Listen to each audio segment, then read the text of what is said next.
না, আমাকে আজকেও যেতে দিবে না। আজকেও আমার সাথে যাওয়ার জন্য এভাবে কান্নাকাটি করতেছে। যদিও এটা প্রত্যেক দিনেরই রুটিন। আমাকে দেখলেই হচ্ছে কান্নাকাটি করে আমার সাথে যাওয়ার জন্য।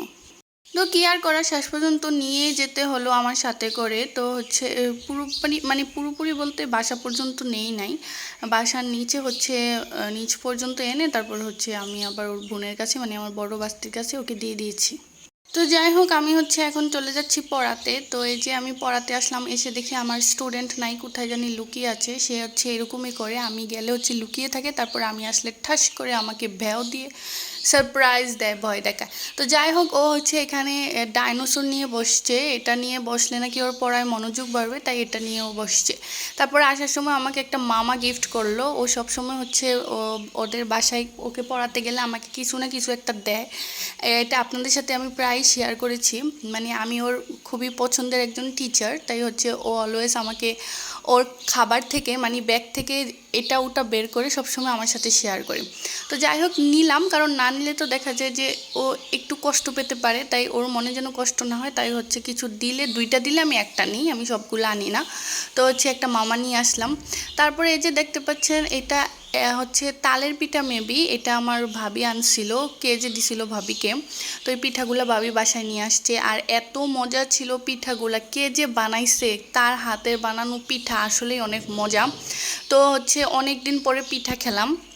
এখন আর পিঠা তেমন একটা খাওয়া হয় না। আমার মা যখন সুস্থ ছিল, তারপর হচ্ছে ইয়াং ছিল, তখন হচ্ছে অনেক রকমের পিঠাই বানাতো। যেহেতু এখন বয়স হয়ে গিয়েছে, অসুস্থ হয়ে গেছে, এখন আর পিঠা টিঠা ওই রকমভাবে বানায় না।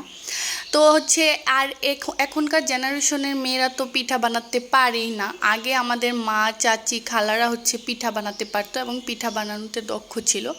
আর এখনকার যুগের মেয়েরা তো পিঠা বানানো মানে পিঠার পটাও জানে না, পিঠা কীভাবে বানাতে হয় সেটাও জানে না। যদিও আমিও জানি না, মানে আমিও এখনকার যুগের মেয়েই, আমিও জানি না পিঠা কীভাবে বানাতে হয়। আর তাছাড়া এখনকার অনলাইনের যুগে তো সবাই অনলাইন থেকেই সব কিছু অর্ডার করে ফেলে। দেখা যায় যে কারো বাড়িতে বা হচ্ছে বিয়ের অনুষ্ঠানে পিঠার আয়োজন করবে বা পিঠা দিবে, সেক্ষেত্রে কিন্তু অনলাইন থেকে অর্ডার করে নিয়ে আসে। তো যাই হোক, আমি আবার বাসায় গিয়ে রেস্ট করে খাওয়া দাওয়া করে পিঠা খেয়ে তারপর আরেকটা টিউশনিতে চলে আসলাম। এখানে হচ্ছে ওকে মানে আমার স্টুডেন্টকে অঙ্ক দিছিলাম, অঙ্কগুলো দেখতেছিলাম হয়েছে কিনা। পরে দেখলাম যে একটা না দুইটা অঙ্ক ভুল হয়েছে। তারপরে এই যে দেখতে পাচ্ছেন কাশফুলগুলো, এগুলো অনেক বেশি সুন্দর লাগতেছিল। এগুলোর ভিডিও আপনাদের সাথে অনেক শেয়ার করেছি, কিন্তু দেখা যায় যে এখন আর এই জায়গাটাতে কখনো যাওয়া হবে না, কিন্তু অনেক বেশি মিস করি জায়গাটাকে। তারপর হচ্ছে দেখুন, মসজিদের কাছে এরকম কত সুন্দর একটা ফুল গাছ লাগিয়ে রেখেছে। এটা হচ্ছে জবা ফুল। এটা কালারটা মেবি, এটা অনেকে সিভিট কালার বলে, আবার অনেকে হচ্ছে হালকা ইউলো কালার বলে। তো এটা হচ্ছে তিনটা কালারের কম্বিনেশন ছিল, আর ফুলটা অনেক বেশি সুন্দর ছিল, তাই আমি একটা নিয়ে নিলাম। যদিও ফুল ছেঁড়া নিষেধ, বা নিষেধ না মানে ফুল ছেঁড়া উচিত নয়। তো এই আর কি, আজকের ভিডিওতে এগুলোই ছিল। তো আমার নেক্সট ভিডিও দেখার জন্য অপেক্ষা করুন, আর অবশ্যই আমার ভিডিওতে লাইক, কমেন্ট অ্যান্ড শেয়ার করে দিবেন।